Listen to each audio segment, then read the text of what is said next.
자, 마지막으로 종합을 한번 해 보실 텐데요. 부스 종합 강연으로 들어왔습니다. 자, 전체적으로 한번 보시면 우리가 지금 어떤 내용들을 진행을 했냐면, 인간 의식주행 자연 관련된 부스들 중에서 상용되는 아이들 한 150여 개 정도를 추려서 전체 그림의 형태와 이 부분에 대한 그 어떤 그 초창기의 모습, 그 다음에 이게 부스로 사용될 때에 어떤 의미 항목들이 있는지 등등에 대해서 우리가 살펴보셨습니다. 자, 여기서 사람 형태와 관련된, 사람과 관련된 것, 인간과 관련된 것, 자연과 관련된 것, 그 다음에 의식주 행과 관련된 그런 부수들로 좀 분류해서 살펴봤는데요. 이걸 보면서 우리가 어떤 얘기들을 했냐면 좀 더, 부수가 굉장히 구체적인 모양을 담고 있구나라는 거를 여러분들이 느끼셨을 것 같고요. 구체적인 모양을 그림으로 나타냈죠. 어떤 공간에서 볼 수 있는. 그 다음에 이제 이것들 보시면 알겠지만 나 중심의 어떤 이 내 몸 안에 인간의 실루엣 안에 뜯어낼 수 있는 모든 것들을 다 전부 다 그림화했잖아요. 그래서 나라는 사람에 대해서 그 다음에 나를 중심으로 구체적인 공간에서 내가 사용했던 어떤 물품들이라던가 이런 것들이 지금 다 부스에 들어와 있죠. 자, 그런 내용들을 보면서 동시에 이제 부수의 특징은 무엇일까 우리가 하나하나씩 정리를 해봤던 것 같아요. 그래서 한자의 의미를 주로 나타내지만 소리로 사용되는 부수도 있고, 상형자, 표일자가 많지만 가차와 형성, 회의자도 있고, 그럼 우리가 회의자를 부수 따로 언급을 지금 안 했죠? 네, 한번 볼까요? 회의자를. 전체 한번 훑으면서 한번 더 보도록 할게요. 재부수가 많지만 부수로만 사용되는 부수, 그러니까 단독으로 사용되지 못하는 부수도 있고요. 그 다음에 변형을 지닌 부수도 있었죠. 사람이니 뭐 이렇게 바뀐다던가. 다른 부수의 근원이 되는 부수도 있었고요. 2개 이상 부수가 합쳐진 경우도 있었습니다. 특정 부수의 의미와 관련 없는 한자가 모양이 비슷하다는 이유로 특정 부수를 사용하기도 한다라고 하기도 했죠. 그래서 이런 부수의 특징들을 여러분들이 기억을 해주시면 좋을 것 같고 예시도 알고 계시면 좋겠죠. 자, 그렇다면 이 붓소를 한 번 더 그 기존 연구를 가지고 와서 한번 설명을 더 드려볼게요. 예를 들면 이 시험시험 갈착 같은 경우에 얘가 주로 어떤 의미들로 사용이 되는지를 여러 한자들을 또 분류를 이렇게 해놨어요. 가다, 통하다, 이르다, 달아나다, 도망하다 주로 동작과 관련된 표현들이 많이 있다라는 거를 알 수 있고요. 그다음에 가깝다 멀다라는 어떤 그 부수로 나타낼 수 있는 거리 관련된 그런 개념들도 있다라는 걸 알 수 있죠. 밭전자는 주로 어떤 의미가 많냐? 논밭을 지칭하는 한자나 두렁을 지칭하는 한자가 많이 있더라. 그래서 이런 여러 개의 한자들을 또 분류한 논문들이 있었고요. 농기구 관련된 한자, 뭐 땅을 가는 농기구, 흙을 다지는 농기구, 파종하는 농기구에 따라 농기구의 종류가 상당히 많은데 거기에 쓰이는 부수들이 뭐 쇠금자라던가 쟁기래자라던가 뭐 나무 목자라던가 쟁기래자, 새금자 이런 아이들이 농기구 관련된 한자에 부수로 많이 들어와 있었다라는 걸 또 알 수 있고요. 그 다음에 농경생활과 관련된 뭐 개간과 관련된 거 농경지 갈기, 파종, 이양, 모내기, 김매기, 수확 이런 것들과 관련된 부스들은 예를 들면 흑토라던가 아니면은 뭐가 있었나요? 쟁귀래라던가 그다음에 뭐 손수, 벼화, 풀초, 그다음에 여기 벼화 이런 대나무 죽 이런 것들이 주로 벼화자가 많이 들어와 있네요. 흑토자도 있고요. 이런 부스들이 많이 사용되고 있더라. 육곡과 관련된 예를 들면 6가지 곡식 보통 오곡도 굉장히 중요하게 여겨졌는데요. 여기서 이제 육곡이라고 표현을 하는데요. 벼, 기장, 보리, 조, 콩이 주요 곡식이었던 것 같습니다. 오곡인데요. 이런 표현들을 나타내기 위해서 사용된 부수가 지금 벼화자가 가장 많이 보이고요. 기장서자도 보이고요. 벼화자가 보이고 뭐 이런 그 부스들이 곡식과 관련된 부스들이구나라는 걸 알 수 있습니다. 마지막으로 오행과 요일 부분들을 살펴보면요. 예를 들면 이제 우리가 오행하고 요일에 지금 이 목토, 금, 화, 수라는 표현들을 쓰는데 이런 표현들이 사실은 문화적으로 어떤 의미가 있는가?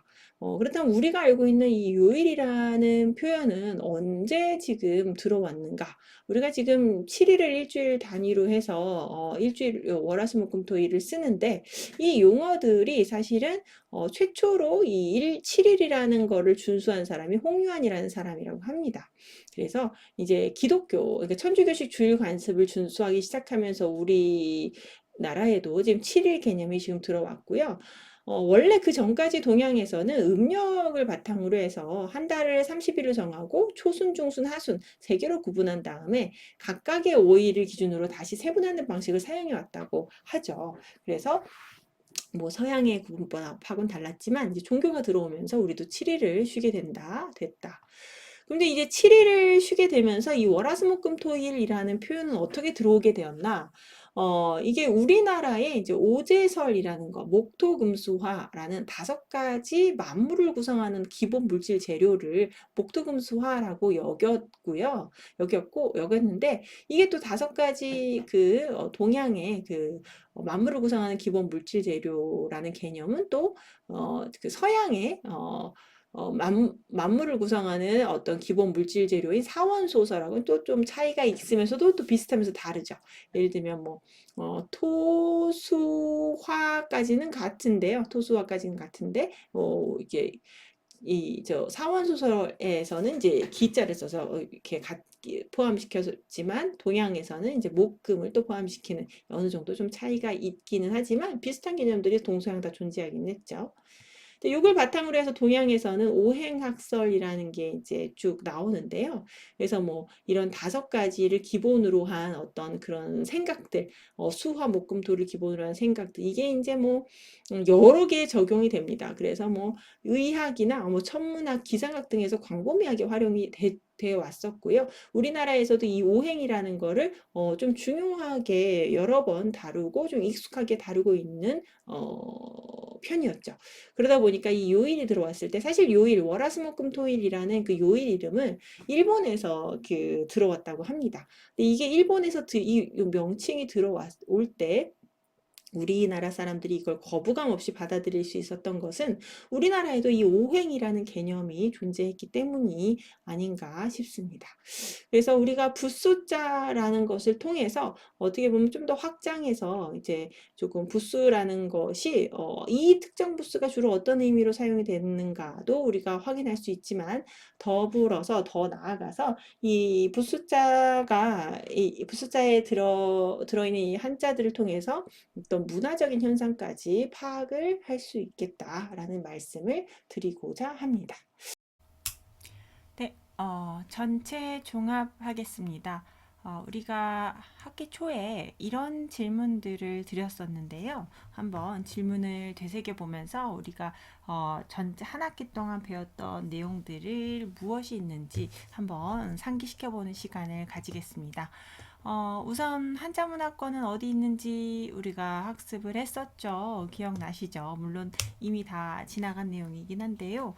그래도 한번 어디인지 한번 우리가 기억을 되살려 보면은 뭐 한중일 있었고요. 대만, 홍콩, 마카오, 또 어디가 있었죠? 대만, 홍콩, 마카오, 한중일, 이런 데가 있어. 베트남 여기까지가 이제 한자문화권으로 보고 있다라고 얘기하면서 한자문화권에서는 어떤 문자를 사용했는지도 기억이 나시나요? 네, 그래서 이 각각 조금씩 다르긴 했는데 뭐 한국에서는 주로 표문자를 사용을 지금은 하고 있고요. 그 다음에 중국에서도 표문자를 사용을 하고 있기는 했었죠. 네, 표의 표음을 다 사용하고 있었지만 이제 부수를 사용을 하다 보니까 표의 기능을 조금 더 중점적으로 사용을 하고 있었고요. 일본에서는 이 2가지 문자를 다 사용을 하고 있었던 그런 경향이 있었습니다. 한자문화권에서 통용되는 한자가 있었나요? 네, 있었죠. 기억나시죠? 한자문화권에서 한국 한자를 기준으로 했을 때 일본 한자도 우리나라랑 85%가량 일치했고 중국 한자도 65%가량 일치했다. 대만, 홍콩, 마카오 같은 경우엔 거의 98% 정도 한자가 일치한다라고 말씀을 드렸습니다. 이 중에 간략화된 한자를 사용하는 곳은 지금 일본과 중국이 있었고요. 그 다음에 한자문화권의 한자 발음은 서로 연관성이 있었는지 네, 우리 발음 통용 원리를 학습을 하셨어요. 그래서 커커허, 트트흐, 지치시 이런 발음들이 서로 통용이 되었고 한자 문화권에서도 이게 통용 가능했었다. 우리 한국 한자 내에서뿐만 아니라 그런 말씀드렸고요. 한자의 3요소가 자형, 자음, 자의였고요. 그 다음에 개념 언어 문자와 한자의 3요소가 서로 관계가 있었죠. 네, 그 다음에 인간은 문자를 표기할 때 보통 표의 방식이나 표음 방식을 사용을 하는데 표의 방식으로 탄생을 했던 문자는 표의 표음 방식으로 변해가고 있더라 이런 얘기를 드렸고요. 현대사회에서는 이제 주로 표음 문자를 많이 사용을 했었죠. 자, 그 다음에 그런 한 단어에 대한 인식도 언어권별로 다를 수 있다라는 이야기를 또 드렸습니다.